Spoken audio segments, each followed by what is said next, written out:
Hi mga ka-bakers! Kumusta kayo? Ngayon naman ay gagawa tayo ng pandan pineapple roll. Handa na ba kayo?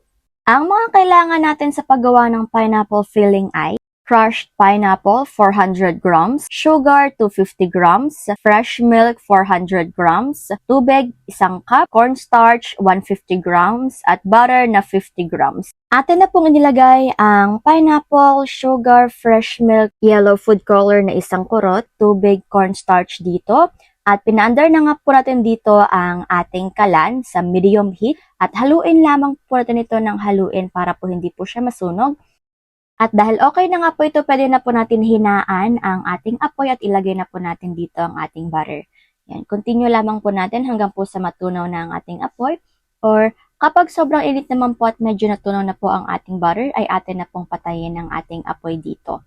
Okay, at atin na nga po itong pinapalamig. Yan, halo-haloin lamang po natin. Kasi po medyo mainit pa rin po ang ating kalan dito. Ayan, at okay na nga po ito mga ka-bakers. Kaya naman po, pwede na po natin itong ilipat sa ating lalagyan kung gusto niyo po. Syempre po, dapat po ganito na po ang kanyang consistency, yung malapot-lapot na po siya at okay na nga po ito. Ngayon naman, ang paggawa naman natin para sa ating cake ay egg white 5 peraso, cream of tartar 1/4 teaspoon, sugar 70 grams, egg yolk 5 peraso, mantika 1/2 cup, fresh milk 1/2 cup, salt 1/4 teaspoon, sugar 70 grams, cake flour 150 grams, baking powder 1/2 tablespoon, green food color 1 teaspoon, at pandan flavor na 2 teaspoon. Ilagay na natin ang fresh milk, mantika, asukal, cake flour, asin, baking powder, pandan flavor at green food color, 5 egg yolk. Haluin na natin ito para magsama-sama na ang mga sangkap na ating inilagay dito. At dahil puro na nga po ito, tula na po siyang buo-buo, okay na nga po ito. At atin na pong itigil ang ating paghahalo dito.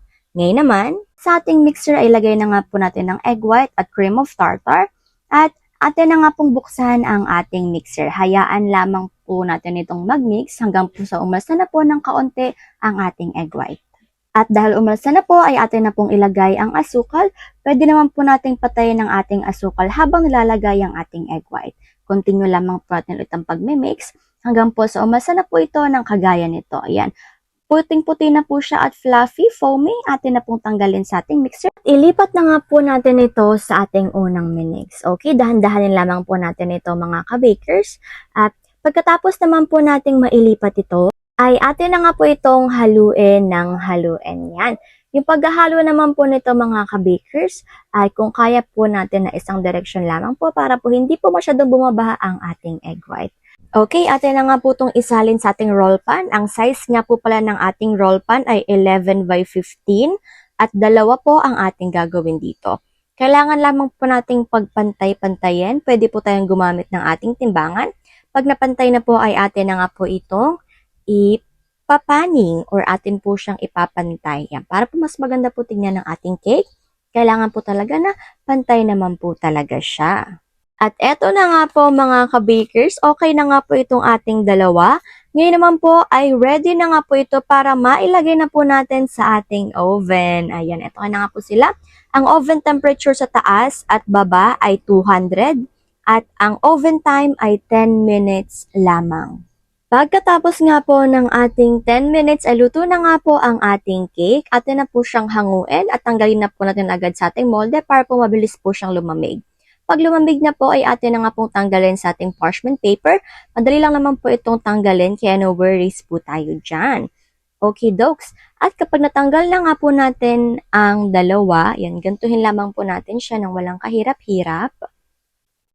Maglalagay na po tayo ngayon ng ating pineapple filling. Ang pineapple filling naman po ay depende na po sa inyo kung gaano po kadami ang gusto nyong ilagay.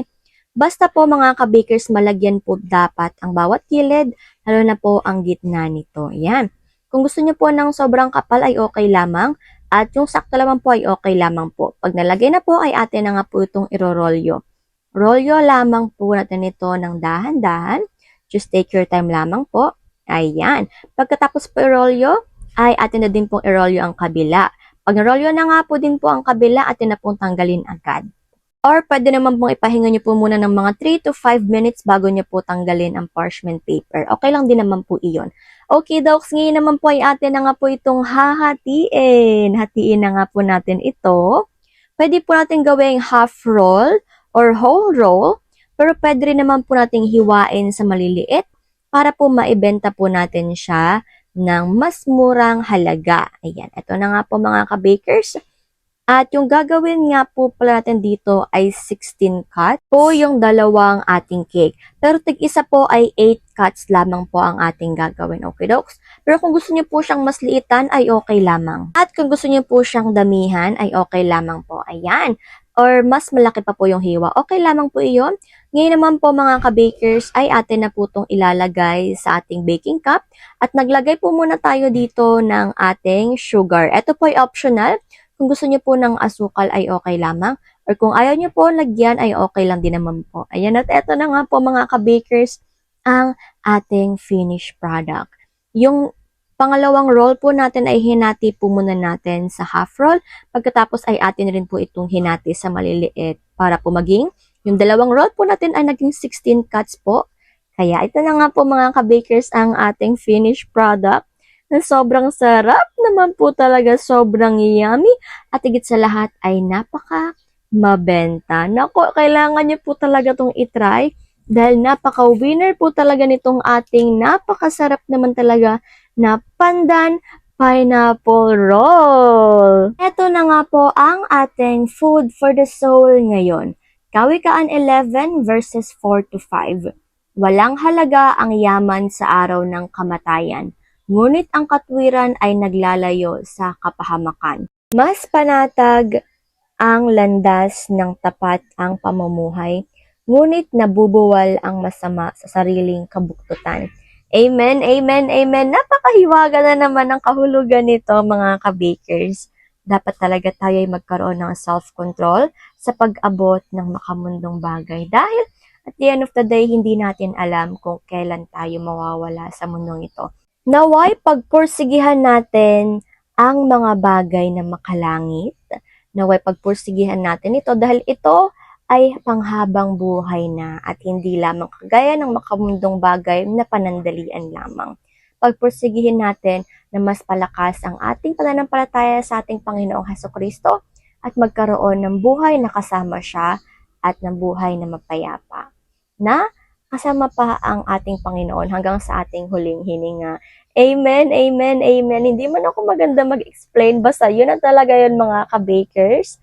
Ngayon magkaroon tayo ng isipan na punong-puno ng pag-asa, puso na punong-puno ng pagmamahal, pag-asa, at isipan na punong-puno ng wisdom na galing sa ating Panginoon at hindi galing sa mga makamundong bagay. Naku po, para sa atin talaga ito lahat mga ka-bakers. Hanggang dito na lang po muna ako. Paalam muna. Take care at higit sa lahat ay God bless.